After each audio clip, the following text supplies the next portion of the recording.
तर विद्यार्थ्यांवर लाठीचार्ज करण्याची गरज काय होती? आंदोलनाला मोदी सरकार घाबरतंय का? काँग्रेस नेते विजय वडेट्टीवार यांनी सरकारला सवाल केले। देशातील तरुणांचा उद्रेक थांबणार नाही असं वडेट्टीवार म्हणाले। तर आंदोलकांवर लाठीचार्ज केल्याचा वडेट्टीवारांनी निषेध केलाय। देश हुकुमशहा बनलाय असं इकडे नितीन राऊत यांनी प्रतिक्रिया दिली आहे। लोकशाहीवर हा घाला घालण्याचा प्रकार असल्याची प्रतिक्रिया नितीन राऊत यांनी दिली।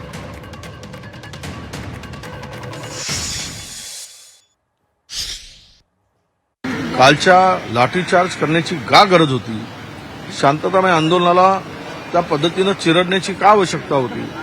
आंदोलनाला हे सरकार, मोदी सरकार का घाबरते आहे? आणि म्हणून कालच्या घटनेचा आम्ही निषेधच करतो आणि ते करणं, ते टाळलं असतं तर बरं झालं असतं।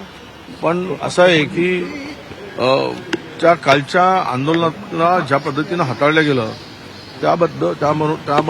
त्यामधून या देशातील तरुणांचा आता उद्रेक थांबणार नाही, हे आता मात्र सरकारने ध्यानात घेतलं पाहिजे।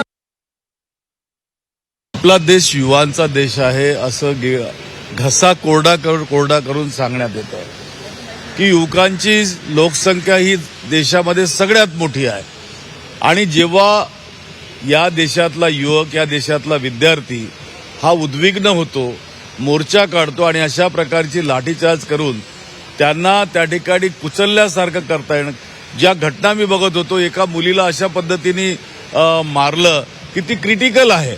मुलांवर लाठीचार्ज मोठ्या प्रमाणात या ठिकाणी झाला। म्हणजे हा देश आता हुकुमशाहीकडे वाटचाल नाही, हुकुमशहा बनला आहे असं चित्र काल त्या ठिकाणी निर्माण झालं।